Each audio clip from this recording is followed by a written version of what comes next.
Hello and welcome back to Outside Views, the channel where we explore the real-world consequences of political decisions and their impact on people's lives. Today we're discussing a topic that has become a recurring headache for businesses and a stark reminder of Brexit ongoing challenges. Goods stuck at the UK border due to customs wrangling.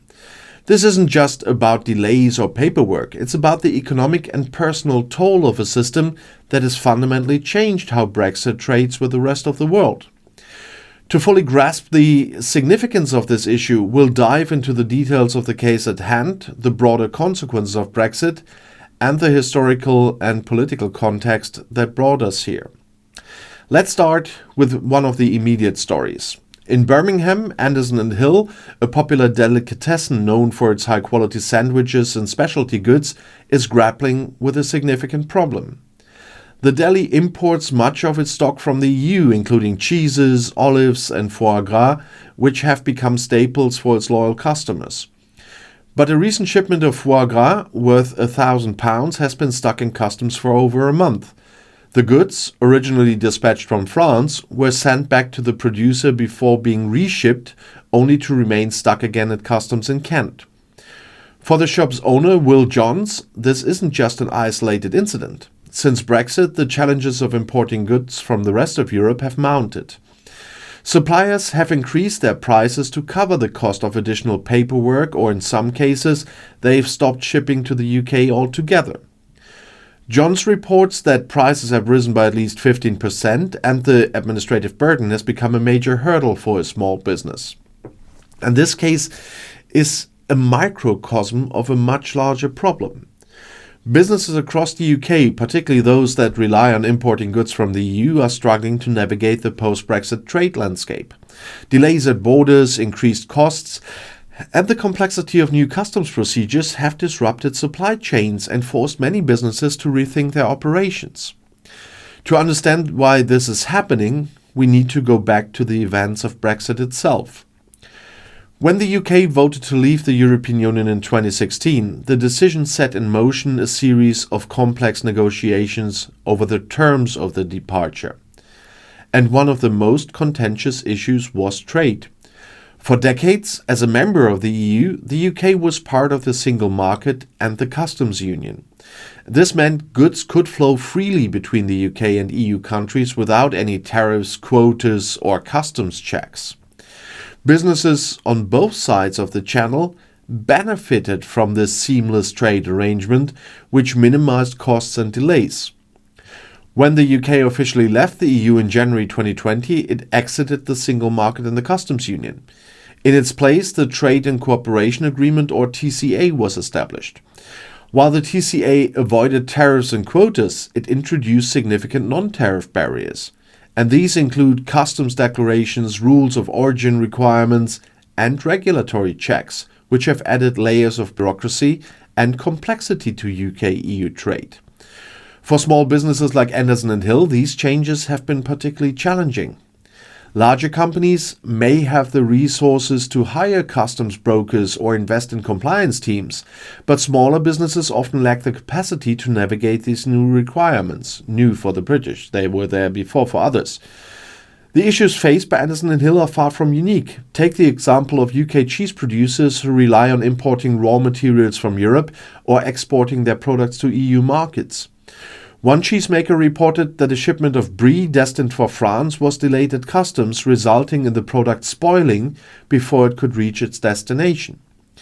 Another small business owner importing olive oil from Spain described how customs delays and increased costs had forced them to raise prices, losing customers in the process. Even industries that don't rely on perishable goods have been hit hard. For instance, automotive parts suppliers have reported delays of several weeks, disrupting production schedules and leading to financial losses. In the fashion industry, clothing retailers importing from Italy have faced increased costs and longer lead times, making it difficult to compete with European rivals. The frustrations of Anderson & Hill also highlight a specific issue with trade involving France. Whilst Johns noted that while Italian and Spanish suppliers have generally adapted to the new rules, French suppliers have been particularly strict in their approach to customs documentation. And this has resulted in more frequent delays and a higher risk of shipments being rejected or sent back. France's stricter enforcement may reflect broader tensions between the UK and the EU as the two sides continue to navigate their post-Brexit relationship. The difficulties at the border are symptomatic of the broader challenges Brexit has created for businesses, particularly those, of course, that trade with the EU. A recent survey of UK businesses found that 60% of respondents reported increased costs as a result of Brexit, while 45% said they had experienced delays in receiving goods.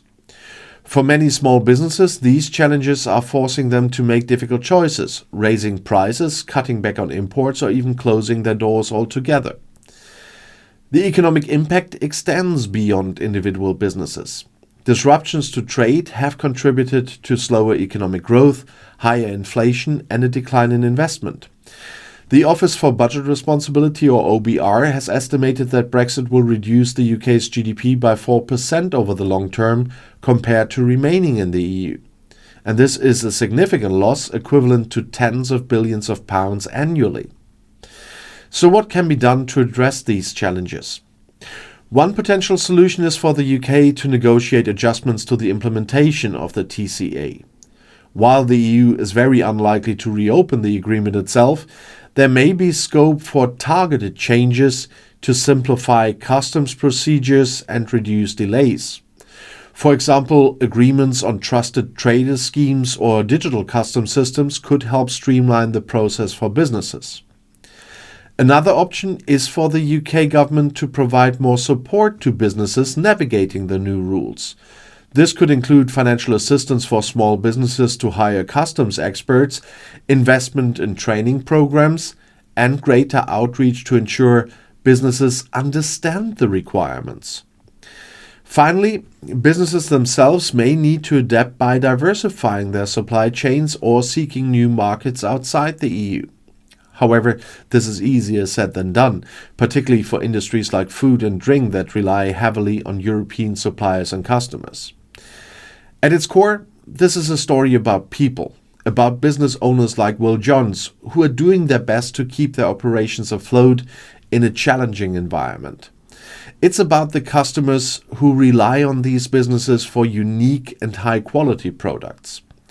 And it's about the broader community that suffers when local businesses struggle or close down. Brexit was sold as a way to take back control, but for many small businesses, it has introduced new challenges and uncertainties. The promise of a global Britain has yet to materialize in a way that benefits those on the ground, and the cost of this transition is being borne by those least equipped to handle it. So thank you for watching Outside Views again, and if you've experienced similar challenges or have thoughts on how these issues could be addressed, let me know in the comments. A parcel for me from the UK is stuck in customs for 2 months now, by the way. And as always, if you found this discussion insightful, please like, share and subscribe to the channel, and let's keep questioning and exploring the decisions shaping our world. Take care, and the next video is right here in the end screen.